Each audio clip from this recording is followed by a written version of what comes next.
अस्सलाम वालेकुम नाज़रीन, धरती टाइम्स सां गॾु आहियां अब्दुल अज़ीज़ जतोई। नज़र विझंदासीं ताज़ा तरीन हेडलाइंस ते। ज़िले घोटकी में क़त्ल ऐं क़बाइली तकरार में सीनियर सहाफ़ी अल्लाह वसायो वसीर जे वालिद खे क़त्ल कयो वियो आहे। वधीक ॾिसूं था तजज़िये निगार ग़ुलाम रसूल मलिक जी हिन रिपोर्ट में। बिस्मिल्लाहिर्रहमानिर्रहीम। मैं गुलाम रसूल मलिक हूँ। आज हम बात करने वाले हैं हमारे डिस्ट्रिक्ट घोटकी की, जहाँ पर लॉ एंड ऑर्डर की कंडीशन ऐसी है कि यहाँ बहुत ज़्यादा कातलाना हमले भी हो रहे हैं और कबायली झगड़े भी बहुत ज़्यादा तादाद में यहाँ पर चल रहे हैं, जिसका बराह रास्त जो है आवाम पर बहुत ज़्यादा असर पड़ रहा है। तो नंबर वन, कल हमारा एक सीनियर सहाफ़ी है अल्लाह वसायो वसीर साहब, उनके वालिद को कातलाना हमले में कत्ल कर दिया गया है। ये मीरपुर का वाक़या है जिसमें अल्लाह वसायो भाई के जो है वालिद साहब को कत्ल कर दिया गया। तो ये हमारी लॉ एंड ऑर्डर एजेंसी जो भी हैं, पुलिस वगैरह है, उनके लिए एक सवालिया निशान है कि किस तरह हमारे घोटकी के जो है वो हालात अच्छे होंगे। ये तनवीर अहमद तुन्यो साहब के लिए भी लम्हा फ़िक्रिया है कि किस तरह यहाँ के कबायली झगड़ों को वो जो है डील कर पाते हैं। 2 दिन पहले की बात है, एक नौजवान अयूब शर जो है वो भी जो है कबायली झगड़ों की भेंट चढ़ गया। तो कौन है जो ये कबायली झगड़े जो है इनका हल निकालेगा और ये सारे मसाइल हल होंगे?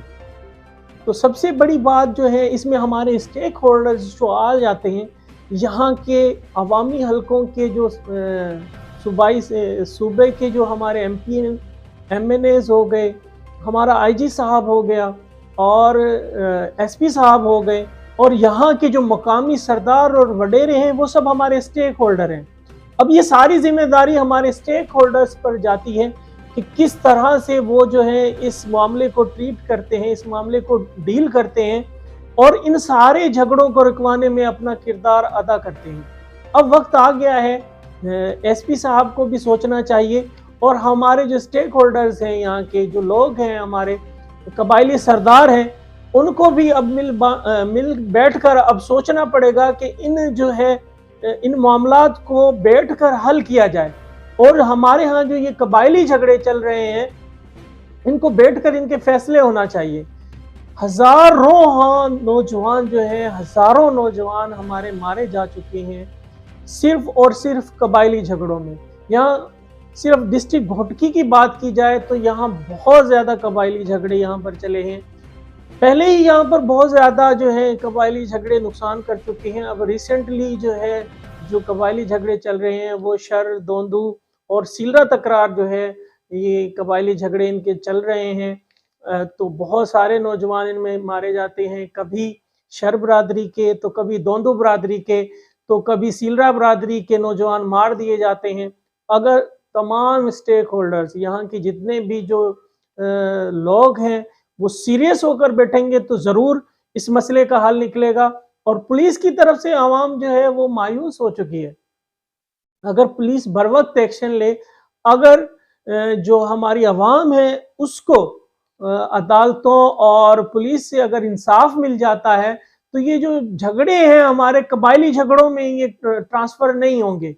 एक ज़ाती फ़र्द का मसला कबायली झगड़ों में इसीलिए चला जाता है, इसीलिए ट्रांसफ़र हो जाता है कि जो झगड़े होते हैं उनमें उनको इंसाफ नहीं मिल पाता है, और इंसाफ ना मिलने पर जो मुतासरा लोग होते हैं वो खुद से हथियार उठा लेते हैं और खुद से लड़ते हैं, जिससे हर बरादरी का, जो लड़ने वाली दोनों तरफ की, दोनों साइडों का बहुत ज़्यादा नुकसान हो जाता है। इसलिए खुदा IG साहब और यहाँ के जो हमारे स्टेक होल्डर्स, जो सूबाई वज़रा हैं और यहाँ के इलेक्टेड जो नुमाइंदे हैं, उनसे हमारी यही रिक्वेस्ट है कि खुदारा इन झगड़ों को जो है किसी सूरत भी ख़त्म कराया जाए। इन सब झगड़ों जो जिन कबाइल के दरमियान झगड़े हैं, उन सबको एक प्लेटफार्म पर बिठाएं और उनके मसाइल हल करवाएं और उनको आपस में बगलगीर करवाएं। एक इंसान का जो खून है वो पूरी इंसानियत का खून होता है। तो खुदारा होश के नाखून ले ताकि ये लोग, हमारे डिस्ट्रिक्ट घोटकी हमारा तरक्की कर सके। और अल्लाह वसायो भाई के वालिद साहब के लिए भी हम दुआ गो हैं कि अल्लाह उनको जन्नत में आला मकाम अता फरमाए اور ایس پی صاحب سے بھی ہماری یہی گزارش ہے کہ ان کے والد صاحب کے جو قاتل ہیں ان کو جو ہے فی الفور اریسٹ کیا جائے اور ان کو کیفر کردار تک پہنچایا جائے۔